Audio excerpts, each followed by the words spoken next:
Hope for Anxiety and OCD, episode 74. Today's episode is on exposure and response prevention, which is often used in treating OCD. I had wanted to devote an episode to this for a little while because it's something that's talked about and it has come up on our show before in personal experiences. However, there's a little bit of tension in the community between what I do that's a little bit different type of trauma-informed approach and ERP. As a result, some people have chosen not to appear on the podcast or have been very critical of some things that I have said or written regarding treatment methods such as EMDR being used for OCD.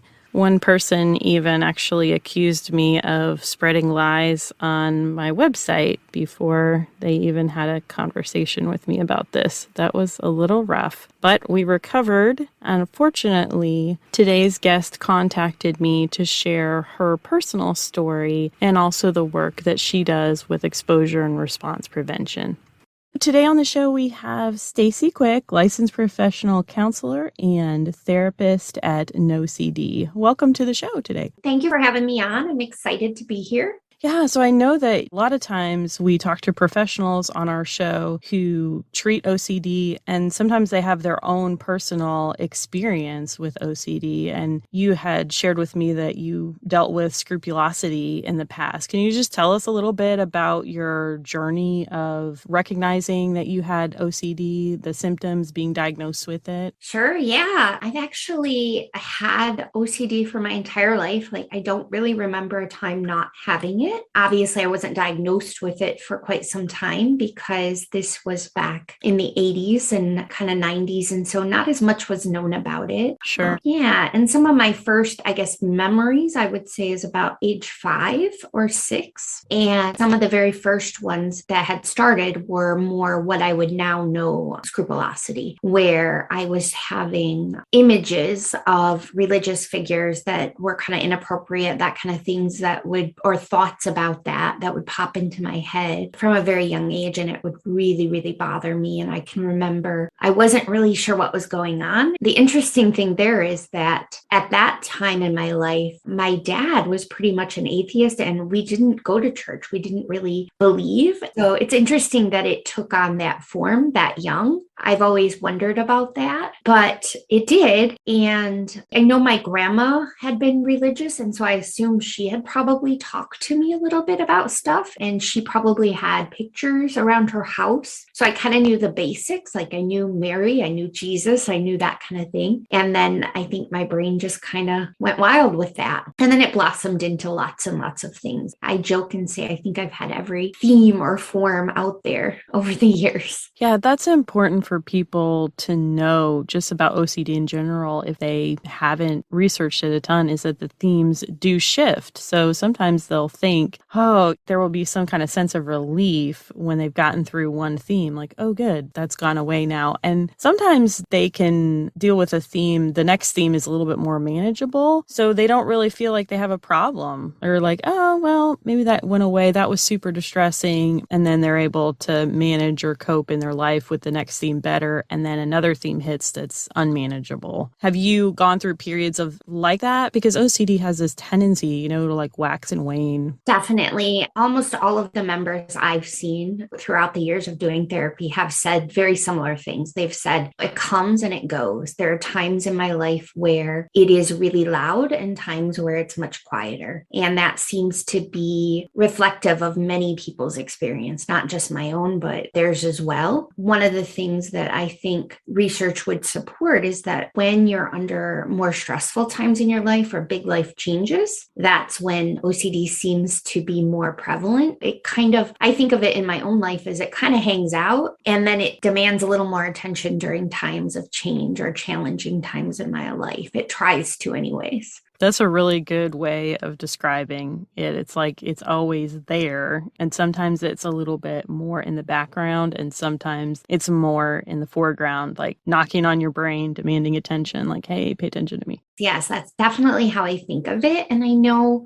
what I always tell people always kind of ask, is it curable, right? And what I say to that is it's very, very manageable, right? You can live in recovery. Because of my beliefs, do I believe that yes, it could be cured? Absolutely. And at the same time, my experience says that's a very rare thing to happen. I believe God could do it for sure. And sometimes he doesn't. Usually he doesn't for whatever reason. He knows a lot more than me. So I'm just going to trust that. Yeah, I think that's a great perspective to have on it, that regardless of what people are dealing with, whether it's anxiety or OCD or depression, sometimes we have battles in our life or trials that we go through that are long-term, that are ongoing. And we do struggle with, why won't God take this away from me? I don't understand it, why I'm having to go through this. Did you experience some of that in your own spiritual wrestlings with God? Absolutely. I really struggled with that throughout the years. I'm in my 40s now. And so, having had this for 36 years at least, I started my relationship with God when I was probably around 11. And so, since about that time, I struggled. And what has really helped me is when you look at Peter and what Peter says about how I have this thorn in my side. And I often go back to that, where he basically says, I asked God 3 times to take this from me, and he didn't. And he said, my grace is sufficient for you. And so for me, that's what I go back to when people ask why. I don't know why. And it is something that's my thorn, and it's something I've carried. It doesn't mean he won't someday heal it, but what it has brought into my life has been this calling, right? I would not be doing the work I do had I not had these experiences. And so I am a big believer that the things we go through, or the trials or battles we face, are meant to do something, right? We're supposed to do something with them. At least that's my thoughts. And so I do think that definitely led me down the path. I would not be doing this if it wasn't for that. Yeah, there's a really great verse in 2 Corinthians towards the beginning that I like, that talks about how we comfort other people with the comfort that we've received from God. And I feel in a lot of ways that's like my life verse. The sufferings and the trials that I've been through and have experienced with God, it's like I'm able to pass the baton and help other people through some of those similar trials and situations. Absolutely. I agree 100%. I think the majority of the people I have worked with, who I've shared parts of my story with when it's appropriate, have been so grateful just to find out I'm not alone. There's someone else who has been down this road, because I think OCD in particular has this certain peculiarness about it that people do feel very alone in it and feel like nobody understands it, because it can take on some really bizarre themes and it jumps so much, right? So I think people find comfort in that, oh my goodness, here's somebody who has been through this and has, in a sense, come out on the other side. I want to shift a little bit and get into talking about exposure and response prevention, because that's the therapeutic tool that you use probably most often on NOCD. I've had a little bit of struggles over the years with ERP, and I shared some of those with you before we started recording. I don't dislike ERP. I'm completely open to it. I know that it helps some people. I also know that from my background of dealing with trauma, that if someone tries to just use a straight ERP model with someone who's experienced trauma, sometimes that can make their trauma experiences, PTSD symptoms, worse. And so there's this balance of having to make sure that we're helping people who have been diagnosed with multiple things. And a lot of times people will say, well, it's been researched that ERP works well with OCD. And we know that people are people. They're complex. And I've tried to get someone to talk about ERP on the show and was basically told that I was spreading lies on my website because I talk about treatments that are not just ERP. And we've talked about all kinds of things on the show. We're very open to whatever helps people, like get the help that you need. And we had someone say they got help through brain spotting with their OCD. And I'm like, that's awesome. Some people are helped by EMDR and by other methods. And so whatever you can get around you that is going to help, I want people to be helped. But I'd love to have more of this conversation about how does exposure and response prevention help people who have OCD?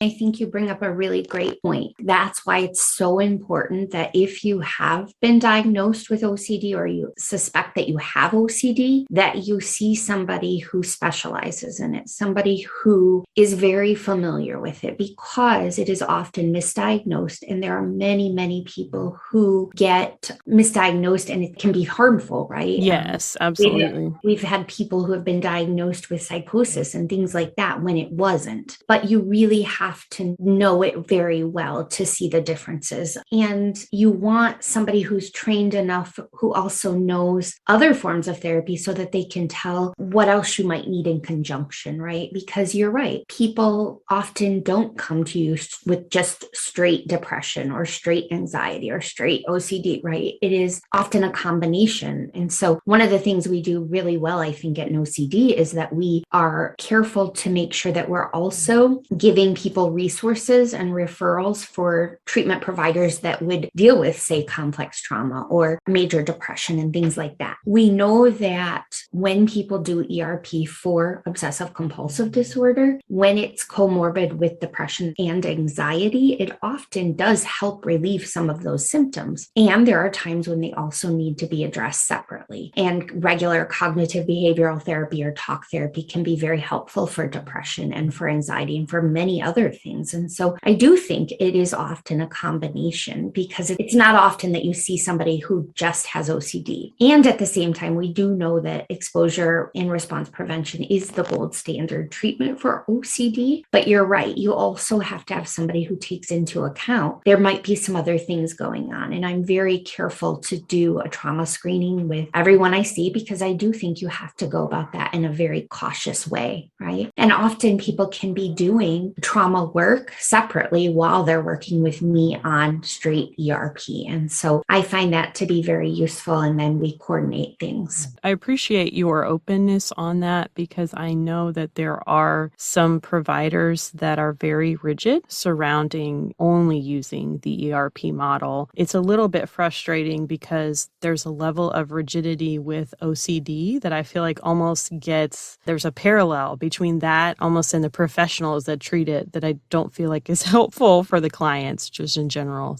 Exposure and response prevention, there's a lot of different things that go into that, but can you just give us kind of a brief overview? Sure, yeah. It's basically gradually exposing you to triggers that typically would cause intrusive, unwanted either thoughts, feelings, or urges. And then it works with you to prevent the compulsive response. Typically, in order to be diagnosed with OCD, you have to have obsessions or intrusive thoughts, images that are unwanted or urges, and then compulsion, something you're doing that reduces those feelings of anxiety and discomfort, or in a way neutralizes it, right? And those can be internal or external, right? They can be things you see, such as the most common ones, I guess, that you hear about are checking things repeatedly, or it might be saying prayers out loud repeatedly. But it can also be internal. It can be mental compulsions, like trying to solve problems by replaying them over and over and over again. Like, did this really happen like this? Or trying to reason sort of with the OCD. That's the other reason it's really important to work side by side with a trained therapist, because you might miss those mental compulsions, right? Sometimes it's something as simple as I have to say this in my head or count to this number in my head, right? People don't always recognize that as a compulsion, but it is. Because it becomes so automatic and just part of their process. Yeah. I know that reassurance seeking is a really big compulsion that a lot of people have, like that need to talk to somebody else about it, or sometimes may confess certain things to another person. For sure. I know those are ones that often people don't even realize they're doing, or they realize it, but then they get sneaky, right?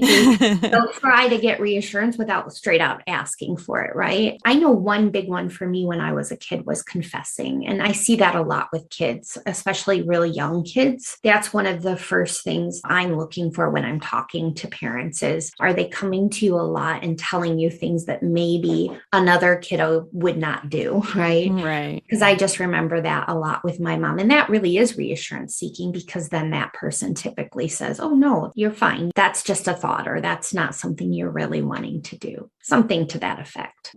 So there's a exposure hierarchy where you're kind of trying to start with maybe some things that would be easier for people to expose themselves to and then gradually work up to harder and harder things. Yeah, I always call it, I have this ladder hierarchy that I always use with people. We're taking it step by step. We're not throwing you in the deep end and saying, good luck. I hope you swim at your worst level 10 fear. Yeah. Like, we want to baby step it. And some people can go in bigger chunks and some people it takes smaller chunks. And so we really are working alongside with our client to make sure that it's not too much. And we're monitoring it. We're asking them, what's your anxiety level before this exposure? What is it during? What is it after? We're having them monitor that regularly. And we're also doing it with them in session as much as we can, because we know that in order to create habituation, which is why this treatment works so well for OCD, we're trying to really, in a sense, rewire your brain. You have this faulty alarm system that's going off and it's telling you you're in danger because of these thoughts, images, or urges when you're not. And so you've developed this process of trying to rid yourself of those feelings, but it's all based on this faulty alarm. So our job in ERP is to get that alarm when it goes off to recognize that it's a false alarm. You're not in any real danger. And that's what ERP really is working towards. Yeah. I'd like to tell people about this analogy. It's almost like we have these pathways in our brain, and there's a saying that the neurons that fire together wire together. Your brain has gone through this pathway of obsession, compulsion, over and over. And the more that you do the compulsions, then the more that you start to have the obsessions, and you're trying to get relief, but you're stuck in this negative loop. It's almost like a path through the woods that's really well worn. It's been walked a lot. The sticks have been moved. It's very easy to get through. And then when we're trying to create behavioral change and new patterns, it's like creating a new path in the woods. There's maybe some limbs down on it. It hasn't really been walked through that time. So of course it's going to be uncomfortable. When we do these new things and we expose our brain to new experiences, it's not always going to feel good, just like walking through the tall grass. There might be some bugs or things that you might encounter, but the more that you walk down that path, the more well-worn it is. Just like you were talking about with habituation, the more that you're able to expose yourself to something and reduce that anxiety or learn to sit with that anxiety and know that it's not going to kill you, it's going to be okay, you're going to be able to work through it, the easier that path is going to be able to take the next time. And it's a process for sure. I love that, actually. I love that metaphor. I think that's a perfect explanation for what we're trying to do, is to get you to a place where you recognize that, yes, this is uncomfortable and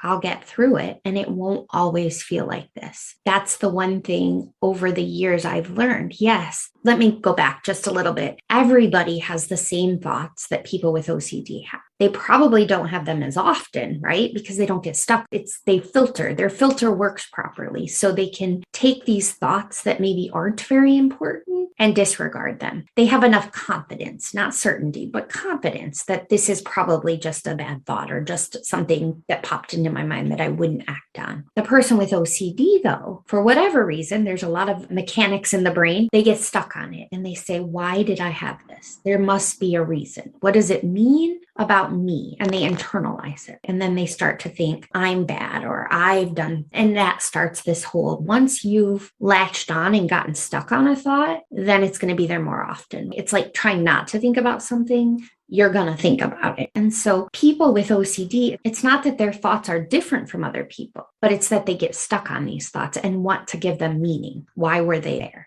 Yeah, Stacy, I think that's absolutely true and makes a lot of sense, is that people do research about the general population. How many people have ever had a thought about driving their car off the road? There's actually, I think, about half of the people have had that type of thought. And just even different thoughts about robbing a bank was one of them that I saw. It's surprising sometimes how many people just have these thoughts go through their head. I have a fear of heights, and so I will get certain places, and I shared with a friend who also has a fear of heights. I said, do you like picture yourself falling from places? Because I do that. And I thought to myself, that was weird. I didn't realize that other people also have some of those thoughts too. And he was like, oh yeah, I also have that I struggle with. So it's things like that, that if you allow yourself to get really attached to it, and you can't help it, because sometimes there are genetic influences that happen with OCD, and sometimes you just can't help having these thoughts. They just pop in there. You don't choose. I don't think every time I go to a high place, let me visualize myself falling off of here. It just comes in. It just comes out of nowhere. Like, what if I fell off of this thing and I died, or I was permanently injured in some way, shape, or form? And then it makes me want to not get close to any edge of any high thing.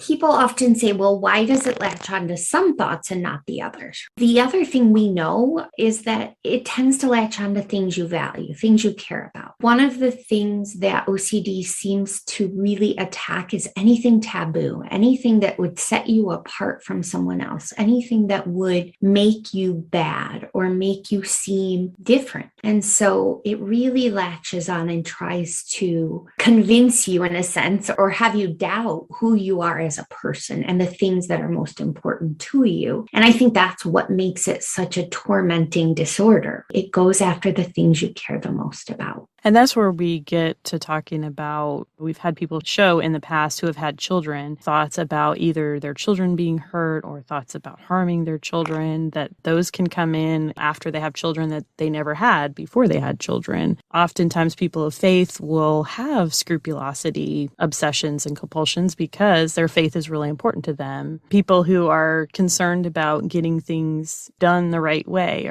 may have obsessions, compulsions about the just so form of OCD. So yeah, that makes a lot of sense. I'm curious about, because I don't know a ton about it, your work on NOCD. Tell me a little bit about that platform website. Sure. My work at NOCD is, we are a very fast growing company. And there's a need out there for treatment. There's a need for the right kind of treatment for OCD. NOCD had an app for quite some time, is my understanding. And then right around the time of the pandemic, there became a real need for therapy, and it just has exploded. And we're helping so many people get this treatment that can be life-saving. It really can be. We have a free app that you can download at treatmyocd.com. The cool thing about that is there's like a little community in there. It's sort of like a social media community where you can talk with people who also have OCD. And it's a very friendly community. That one of the most important things we found is just knowing that there are other people out there who have this, who experience these things, can be healing in itself, right? Like just to know you're not alone. Mm-hmm. And so the work that we're doing is really trying to reach as many people as we can with affordable therapy. We know that many people can go upwards of 10 years before they get treatment and a proper diagnosis. And I can definitely vouch for that. I mean, I was 15 when I found out that this had a name. Yeah. And the only reason I found out was 2020, this show, kind of like a Dateline show, aired an episode about OCD. And that's how we found out that's what I had. And then it would take me about 7 years before I found somebody who could actually treat it in a way that was manageable. And unfortunately, back then we didn't have the resources we have now, where you can Google and you can type in and you can get just tons of information and misinformation, right? But yeah, that would have been a lifesaver back then. And we're even seeing kids as young as 5 who are coming through for assessments and who have OCD. And so we're catching it much sooner, which I really believe in. And I believe that that will be life-changing for them. Absolutely. Yeah, that's huge. Just the ability to have early intervention. One of the things that I really like about NOCD is that you take insurance. That's so huge. I know in the Nashville area, most of the providers, and there's a large treatment center, most of them don't take insurance. And so people can spend hundreds of thousands of dollars trying to get the help that they need. And some people just aren't able to do that with their financial situation. Yeah, they are constantly adding more and more providers and trying to get more and more insurances to cover our services, because it is such important work. And we see so many benefits. There are so many people who are getting better. And yeah, it's hard. It's hard to see the stories of people who can't get the help they need because insurance doesn't cover it, or, it's too expensive. And so it is, I think in general, can be expensive depending on a lot of factors, but ERP in particular, but NOCD really does offer affordable payment plans for people who can't afford. And so that's been really great to see as well. People who wouldn't normally getting treatment. That's what we're all about. We want everybody who's suffering from this disorder to at least have access to that, because a lot of rural communities, I know where I live, there was no specialists. And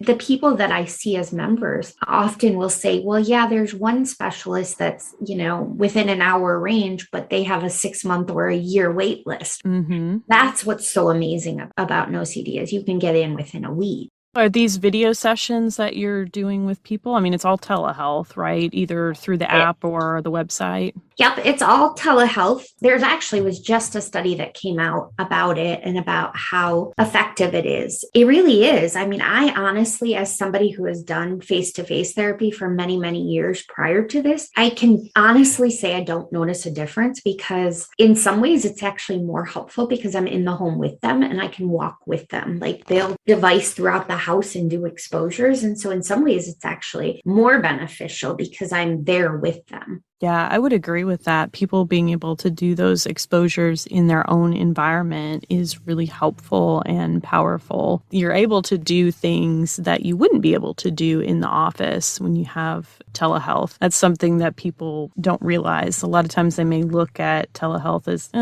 it's a deficit or that's not as good. But one thing that we learned through the pandemic when everyone was seeing their therapist online was how effective telehealth can be. Yeah, sometimes I feel like people are even more open in this setting than they are face to face. There's almost like a safety net there or something, but people are more open and seem to be able to express themselves more quickly than maybe in a face to face setting for whatever reason. Yeah, awesome. I like to ask people a question as we get towards the end of the podcast. And since some of this was about your personal story and experience with OCD, I just am curious, what is something that you wish you could go back and tell your younger self who is struggling? I love this question. I get this question a lot, actually, because I have had it for my entire life. I wish I could go back and say, the things you're worrying about, they don't ever happen. And when they do, you will get through it. You will, because there's no other choice. I wish I could get back time. I wish that I hadn't spent so much time on this. That's what I would tell myself. I know it's not a choice. Obviously, as a kid, you don't choose to have OCD. And at the same time, I wish there had been someone to intervene to say, hey, this is a real thing. This is a disorder. This is how you treat it. And then I would have been able to do that a lot sooner. But you can't go back in time. You can't undo the past. And so it's moving forward. Each day I take it and I say, you know what? I'm not going to waste any more time. It's already had a ton of time. That's all it's getting. And that doesn't mean it's perfect. It doesn't mean it doesn't creep up, because it does. I'd be lying if I said otherwise. There are times when it's hard, but it's so much easier than it ever was. And I can truly say I'm 90% better, and life is good. I wish I could just tell my little self, like, stop being in your head. Just go have fun. Yeah, I think that's so relevant to people with any mental health issue is sometimes we can get so laser focused in trying to fix something that we miss that we're a whole person with social relationships, hobbies, dreams, goals, desires, that this is not who you are as a person, your diagnosis. You're a whole person who struggles in this area. And yes, it does affect some of those other domains, and I'm not making light of that, but it's much better if we're able to say, hey, I'm a person who struggles with this rather than I have this. Thank you so much, Stacy, for taking the time to share with us your story and the work that you're doing as a therapist on NOCD. We're going to put links in the show notes so that people who are looking for help or want to find out more information about you or NOCD, they can do that through the show notes. Thank you for having me on the show. I appreciate it so much. And I hope that there are listeners out there who recognize some of these symptoms and can get some help a lot sooner. And I appreciate you doing the work you do to get the word out there about this. Thank you. I enjoyed this episode with Stacy, and I hope that you did too. We may invite her back to answer some more specific questions about scrupulosity. If you haven't already, please be sure to join our Facebook group. We are really trying to create a positive and supportive environment for people with anxiety and OCD. I've been a little neglectful at times about getting in there and posting things, but I really want to work on growing that online community this year. You'll find the link in the show notes. Over Anxiety and OCD is a production of By the Well Counseling. Our show is hosted by me, Carrie Bach, licensed professional counselor in Tennessee. Opinions given by our guests are their own and do not necessarily reflect the views of myself or By the Well Counseling. Our original music is by Brandon Mangrum. Until next time, may you be comforted by God's great love for you.